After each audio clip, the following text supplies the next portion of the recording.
네, 시장에 대한 집중적인 분석 해보겠습니다. 시장 하루하루 보면 사실 일희일비하기 마련인데요. 좀 긴 호흡으로 편안한 관점에서 전략 주시는 분 모셨습니다. 황세훈 상명대 D&A랩 객원연구위원 함께합니다. 안녕하세요. 네, 안녕하세요. 반갑습니다. 네, 반갑습니다. 오랜만입니다. 네네. 한 달이 조금 안 된 것 같습니다. 네네. 예, 그 사이에 사실 시장이 굉장히 지루한 모습을 보였고 돌발 악재도 몇 가지가 지금 튀어나오고 있는 그렇죠. 상황이죠. 전반적인 상황 체크를 해보겠습니다. 역시 이제 홍따 이슈에 대해서 요즘 많이 듣게 되는데요. 이 사태에 대해서는 어떻게 파악하고 계십니까? 일단 홍다그룹이 이제 파산 쪽으로 갈 가능성은 상당히 높다고 예상을 해봐야겠죠. 그렇지만 이 파산으로 간다고 하더라도 그 충격 자체가 글로벌 금융시장 그리고 우리 증시에 크게 영향을 미치기에는 조금 한계가 있다라는 말씀을 먼저 드려야 될 것 같아요. 그렇기 때문에 이제 뉴욕 증시라든지 혹은 해외 증시 그리고 우리나라 증시도 보면 지금 홍다그룹의 파산 가능성 우리가 충분히 예상은 해야 됩니다만 굉장히 견조한 흐름들을 보이고 있다라는 점을 주목해 볼 필요가 있을 것 같습니다. 물론 여기에는 당연히 그만한 이유가 있는 것이고요. 지금 현 홍다그룹의 은행 차입금 규모 굉장히 크죠. 총 차입금 규모가 350조 원 정도 되는 것으로 지금 알려져 있습니다만 은행 차입금 규모를 살펴보면 중국 전체 은행 대출의 약 0.29%, 0.3% 정도를 지금 차지하는 걸로 나오고 있습니다. 물론 한 기업이 중국 전체 은행 대출의 0.3% 정도 되는 거니까 작다고 말씀드리기는 어렵죠. 그렇다고 하더라도 예를 들어 이 0.3%가 통째로 부실화된다라는 그런 상황을 가정해 본다고 하더라도 이게 중국 금융 시스템을 근본적으로 흔들 수 있는 대규모 시스템 리스크로 작용할 수 있느냐 이런 부분들에 대한 이제 판단, 평가를 해보게 된다면 오히려 그렇지 않을 가능성을 더 높게 예상해 볼 수가 있습니다. 물론 약간의 충격, 좀 어느 정도의 충격은 불가피하겠습니다만 중국 금융 시스템이 전체적으로 흔들리는 수준의 굉장히 강도 높은 충격이 될 가능성은 오히려 제한적이라고 평가를 해볼 수가 있는 것이죠. 그리고 이제 실제로 파산으로 갈 가능성은 상당히 높다고 예상해 볼 수가 있습니다. 근데 파산으로 가게 되면 그 사후 파산 처리 절차가 어떻게 될지도 예상해 볼 필요성이 있는 거거든요. 분명히 중국 정부가 일정 수준 개입할 가능성은 충분히 예상해 볼 수가 있습니다. 질서 있는 구조조정의 형태로 진행될 가능성이 가장 높다고 예상해 볼 수가 있는 것이고요. 따라서 중국 정부가 여기에 대해서 일정 부분 개입하는 모습, 물론 그렇다고 하더라도 채권자의 일부 손실은 불가피하다고 볼 수가 있습니다. 다만 중국 자본시장, 중국 금융시장이 글로벌 개방도가 아직 상당히 조금 떨어지는 수준이라고 평가를 해야겠죠. 그렇기 때문에 우리나라 금융회사라든지 기관 투자자 내지는 서구권 경제의 기관 투자자들이 직접적으로 있게 되는 그 피해의 규모는 상대적으로 조금 제한적일 수준일 가능성이 높다. 중국 정부가 홍다그룹의 파산 과정에서 어느 정도의 통제력을 발휘할 가능성은 충분히 예상해 볼 수 있기 때문에 이 부분에 있어서 그렇게 큰 시장 혼란이 발생할 가능성은 높지 않다고 볼 수가 있습니다.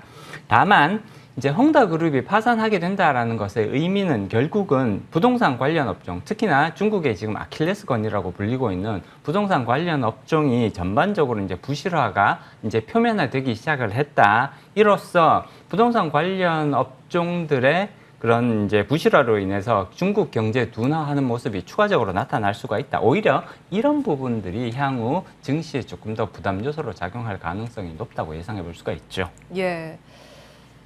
금융 시스템의 리스크로 확대될 가능성이 적고 그렇다면 전체 충격은 크진 않겠지만 부동산 시장 둔화 가능성을 말씀 주셨습니다. 그렇다면 우리나라 연관되어 있는 산업이 구체적으로 어떤 게 있을까요? 어떤 타격이 예상이 될까요? 일단 가장 중요한 부분들은 이게 이제 중국 부동산뿐만이 아니라 중국 경제의 전체적인 둔화 모습으로 연결될 가능성들이 높다라는 거거든요. 따라서 이런 부분에 조금 더 우리가 주목해 볼 필요성이 있습니다.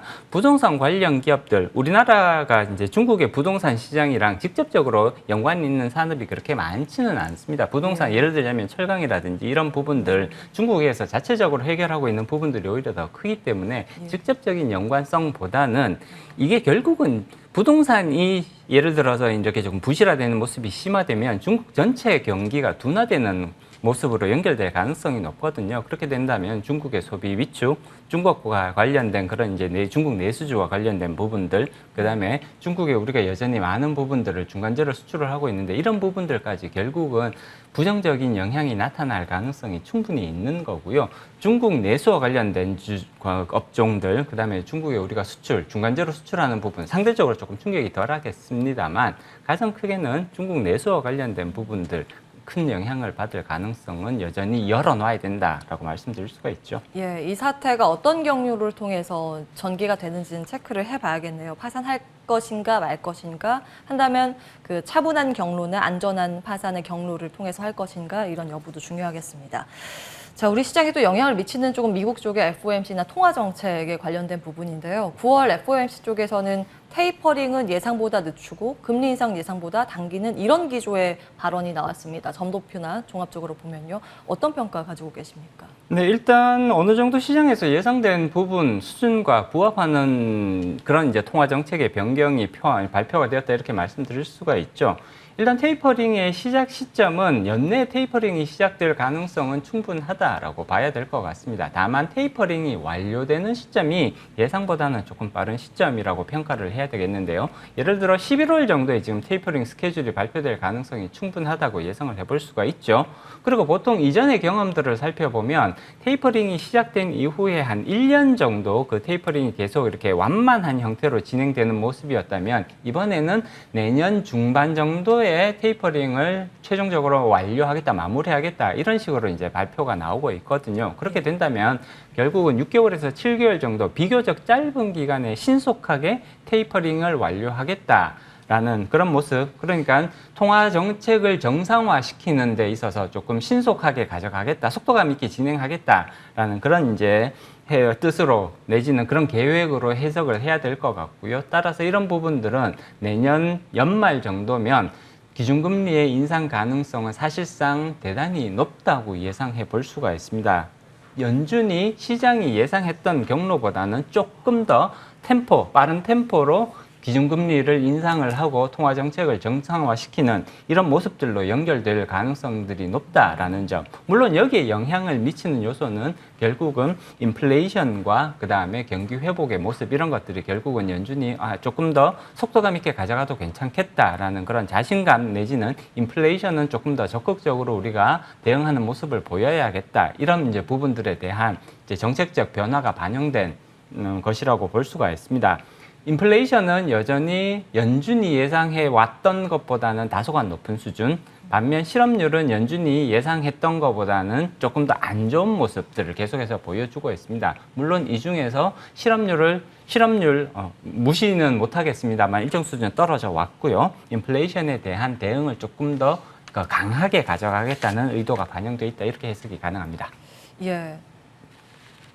금융 정상화 쪽으로 방점이 찍힌 미국 상황입니다. 그렇다면 우리 시장의 영향력은 어떻게 될지도 궁금하고 그에 따라서 직관적으로 좀 말씀을 주셨으면 좋겠습니다. 우리의 투자 포지션을 우리 시장에 대해서 비중을 늘려야 될 때입니까? 아니면 줄여야 될 때라고 보십니까?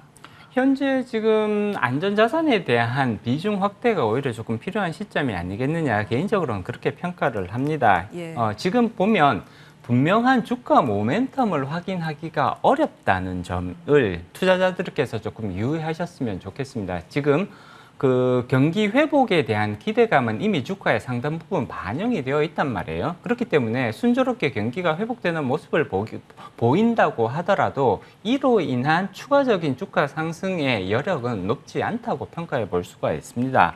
반면에 금리 정책이라든지 통화 정책 유동성은 오히려 줄이는 이제 축소하는 쪽으로 뚜렷하게 방향성을 잡고 있단 말이에요. 그렇기 때문에 결과적으로 봤을 때 주가 상승의 모멘텀이 사실 상당히 뚜렷하지가 않다라는 점, 이러한 점은 추가적인 상승 여력은 크지 않다라는 점이고요.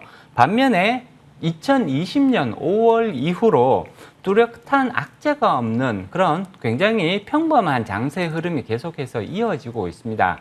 뚜렷한 호재도 없지만 그렇다고 해서 뚜렷한 악재도 없었거든요. 그리고 그 이전에는 굉장히 강한 주가 상승을 경험을 했단 말이죠. 이렇게 된다면 우리가 상방의 가능성보다는 지금 하방 리스크를 어느 정도는 계속해서 열어두는 모습으로 가져가는 것이 더 필요하지 않을까. 그렇게 이제 말씀드릴 수가 있는 것이고요.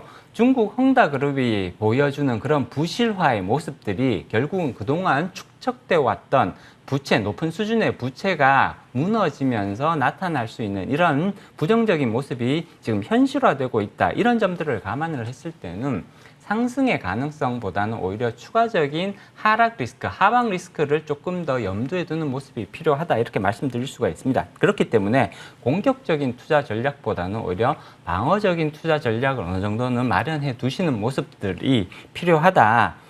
이익을 극대화하는 모습보다는 손실을 최소화하는 그런 전략을 조금 더 고민할 시점이다. 이렇게 말씀드릴 수 있을 것 같고요. 기대 수익률을 낮추고 현금 보유라든지 혹은 안전자산의 비중을 일정 수준 이상으로 확보해 놓는 그런 투자 전략을 고민하실 필요가 있을 것 같습니다. 네, 시장을 보수적으로 보셨네요. 황세훈 상명대 DNA랩 개관연구위원과 함께 시장에 대한 전략 세워봤습니다. 출발 성공 투자도 여기서 마무리하겠습니다. 한 주간 함께해 주신 여러분 고맙습니다.